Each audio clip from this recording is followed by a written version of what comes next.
Un saludo para todos mis hermanos, amigos que nos escuchan este comentario y muchas gracias, gracias también por compartirlo. Llegamos a la lección número 7 de nuestro estudio, Honestidad para con Dios. Texto para memorizar, San Lucas 8:15. Mas la que cayó en buena tierra, estos son los que con corazón bueno y recto retienen la palabra oída y dan fruto con perseverancia. ¿Cómo se manifiesta un corazón honesto en un mundo donde muchas veces la deshonestidad es relativa o la deshonestidad pues no es tan mala? ¿Cómo nosotros entender que esta es un asunto de carácter y no de circunstancias? Que aunque no nacimos honestos, no nacimos siendo honrados, correctos, esta es una virtud que se ha cultivado, que se va cultivando y que Dios quiere implantar en cada corazón. La honestidad que el Señor espera de cada uno de sus mayordomos en un mundo que ofrece tentaciones a cada momento, todos los días. ¿Cómo no ceder fácilmente a esas tentaciones?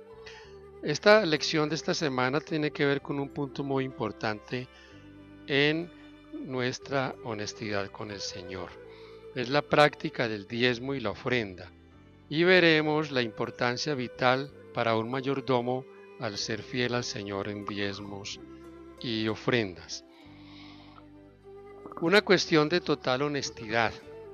Tal vez nos incomode a nosotros la deshonestidad en los demás, pero debemos mirar hacia adentro, hacia nosotros mismos.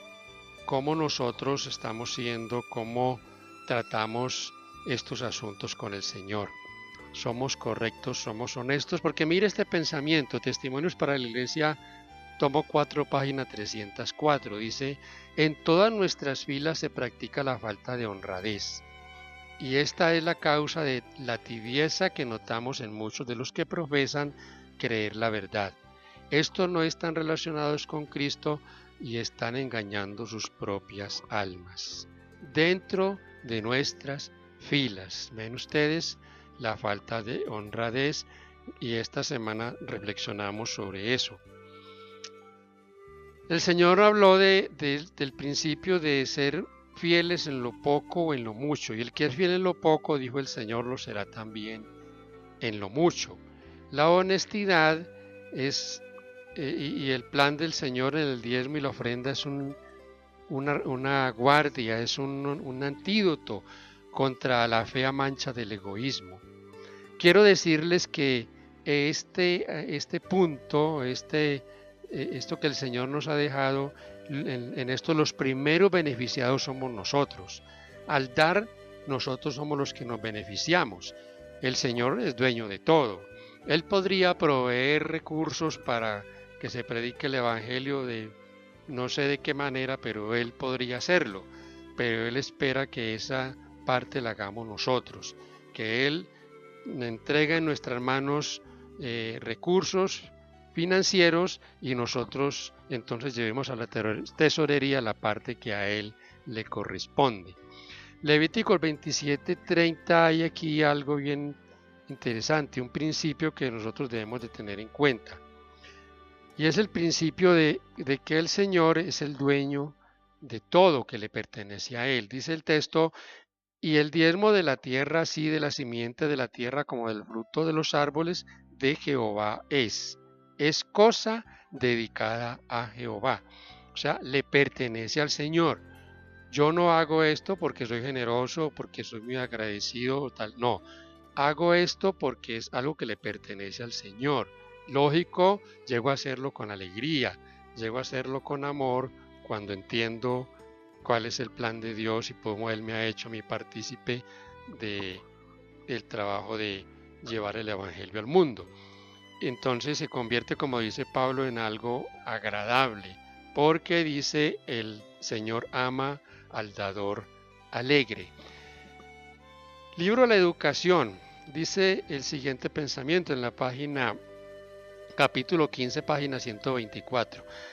Esta no es una invitación a ser agradecidos o generosos, sino de simple honestidad. El diezmo pertenece al Señor y Él nos ordena que le devolvamos lo que le pertenece. Si la honestidad es un principio esencial en los negocios, no hemos de reconocer nuestra obligación hacia Dios, obligación en la que se basan las demás. Si cumplimos con negocios particulares y mundanos, no hemos de cumplir con las obligaciones para con el Señor, lo que Él ha establecido, para reflexionar. La vida de fe. Siempre me ha maravillado a mí el relato de Abraham cuando Dios le pide que sacrifique a su hijo. Cómo Abraham fue a hacer lo que Dios le había pedido. Pero entendemos que esto no fue un asunto de Abraham de un día para otro, o ese día cuando Dios le pidió que hiciera esto.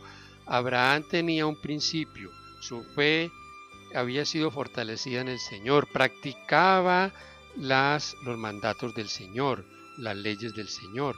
Por lo tanto, cuando el Señor le pidió este sacrificio, Abraham no negó, solo ejercitó su fe. Una fe que fue creciendo y que nosotros debe ir creciendo paulatinamente a medida que practicamos todas estas cosas que el Señor nos ha pedido. También quiero hacer referencia a lo que tenemos aquí en la lección sobre el Señor Jesús. El sacrificio del Señor Jesús fue algo que nosotros no lo comprendemos, como ya lo hemos estudiado en lecciones pasadas. Pero aquí vemos algo que nos ayuda a entender el sacrificio del Señor Jesús y por qué Él fue hasta la cruz. El texto dice: puestos los ojos en Jesús, el autor y consumador de la fe, el cual, por el gozo puesto delante de Él, sufrió la cruz, menospreciando lo oprobio, y se sentó a la diestra de Dios. Fue a la cruz, menospreció la humillación, el oprobio, todo lo que hicieron con Él hasta crucificarle. ¿Por qué el Señor menospreció eso? Porque Él miró hacia adelante, Él nos miró a nosotros, miró a todos los que habían de ser redimidos por su sacrificio, y eso lo llenó de motivación, de gozo, el gozo de un día tenernos a nosotros con Él y disfrutar con Él la eternidad. Cuando nosotros miramos el diezmo como una carga, no como un privilegio, entonces nos estancamos allí y fácilmente somos infieles. Pero cuando lo miramos como un privilegio y cuando vemos la gloria que el Señor ha prometido para sus redimidos, y cuando queremos que otros muchos también estén allí, entonces cumplimos con esta parte que Dios nos ha pedido. Es ejercer la fe, y esta es una vida de fe, una vida que debe madurar con cada uno de nuestros actos. Una declaración de fe. En este punto quiero decir una cosa. Nosotros no somos salvos porque hacemos esto o aquello, porque diezmamos, ofrendamos, somos dadivosos o hacemos muchas cosas. Somos salvos por la gracia del Señor. Lo que hacemos es simplemente el ejercicio de la fe, no un legalismo meramente, sino algo que tenemos nosotros una confianza del Señor. ¿Puede ejercitarse la fe de otra manera? No. Yo quiero decir lo siguiente, quiero complementar esto con lo siguiente. Ofrendar, diezmar y ofrendar es un acto de adoración. Adoramos al Señor a través de nuestras ofrendas y nuestros diezmos. Porque qué fácil es cantar, qué fácil es orar, abrir la palabra, pero cuando no se ejercita la fe, cuando no cumplimos, pues entonces allí hay algo que no es consecuente. Pero cuando nosotros hacemos todo eso, es el ejercicio de la fe. Mostramos que hemos creído y en quién hemos creído. Esa fidelidad la expresó Jacob cuando él pactó con el Señor que en su viaje, de todo lo que Él le diera, el alimento y todo lo que el Señor otorgara para él separaría el diezmo. Es la parte de la fidelidad, y en este caso la fidelidad de Jacob. Consejo sobre la mayordomía cristiana. El plan de Dios en el sistema del diezmo es hermoso por su sencillez e igualdad. Todos pueden practicarlo con fe y valor, porque es de origen divino. En él se combinan la sencillez y la utilidad y no requiere profundidad de conocimiento para comprenderlo y ejecutarlo. Todos pueden sentir que son capaces de hacer una parte para llevar a cabo la preciosa obra de la salvación. Cada hombre, mujer y joven puede llegar a ser un tesorero del Señor, un agente para satisfacer las demandas de la tesorería. Cuán diferente fuera hoy la predicación y cuán diferente fuera el pueblo de Dios hoy si fuese fiel al Señor.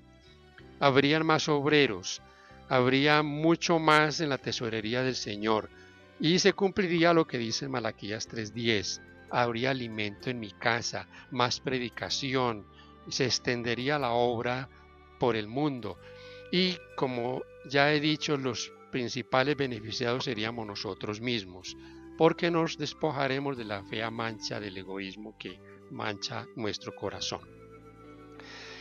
El diezmo honesto, cosa sagrada a Jehová.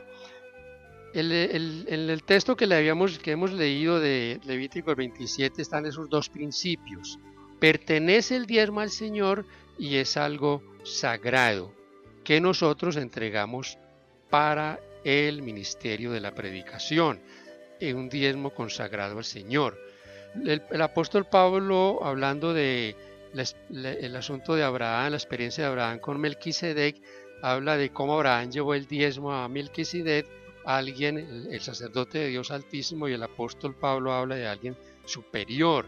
En otras palabras, el Señor fue el que recibió ese diezmo de Abraham. Interesante esto. Hay dos cosas que son sagradas y que el Señor ha establecido como tal: el sábado y el diezmo. El sábado es un tiempo separado para el Señor, para la adoración, sagrado, y el diezmo también le pertenece a Él y es sagrado. Y uno no entiende cómo hoy el mundo cristiano, tantos predicadores predican a miles de personas que el sábado está abolido. Pero ¿cómo si no le dicen a la gente que el diezmo está abolido también? Ese sí no está abolido y debería serlo, porque los dos fueron dados al pueblo de Israel.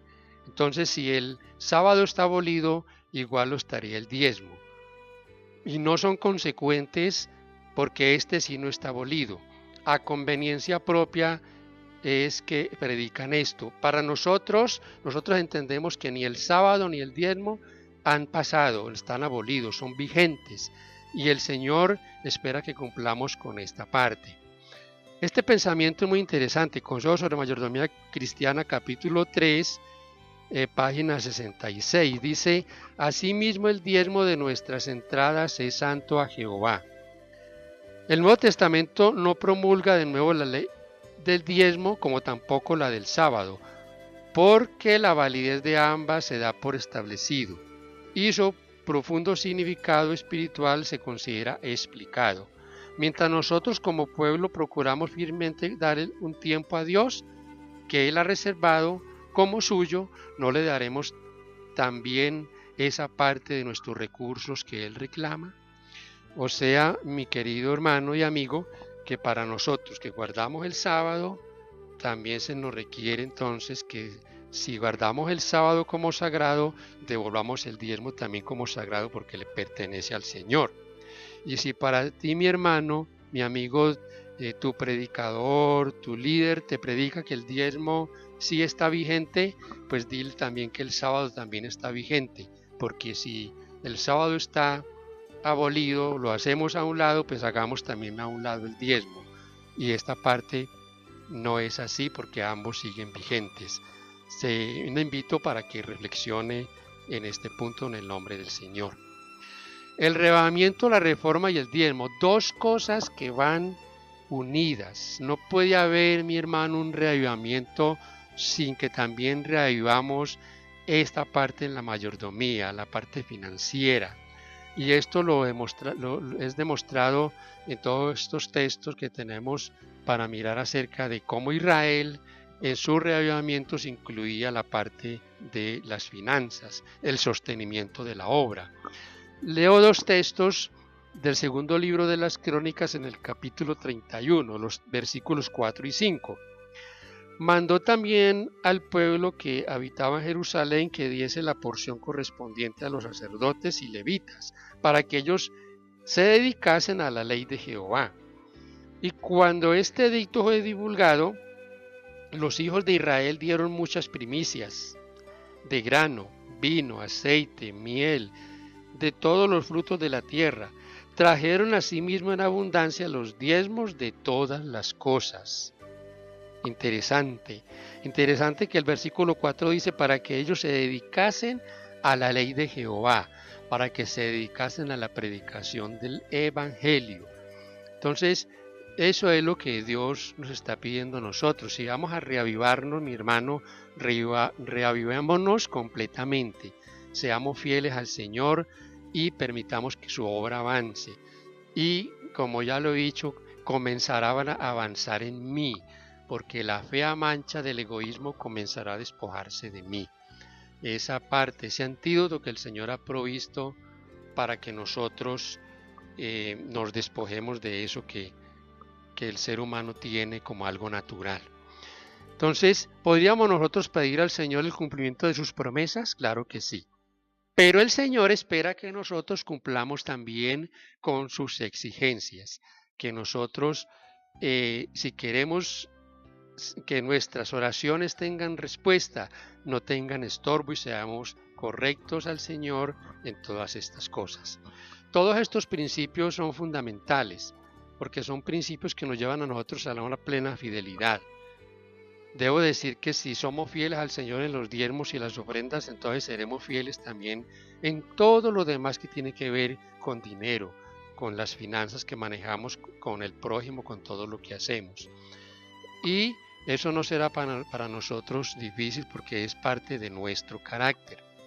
En un mundo mezquino, en un mundo que trata lo de Dios con mezquindad, en un mundo que el dinero lo emplea en otras cosas y lo emplea para su beneficio personal y que muchas veces algunos dan a Dios solo las obras, solo lo que les queda, Dios nos pide a nosotros que seamos generosos, que seamos fieles, que nuestro diezmo sistemático sea un diezmo fiel al Señor y una ofrenda generosa.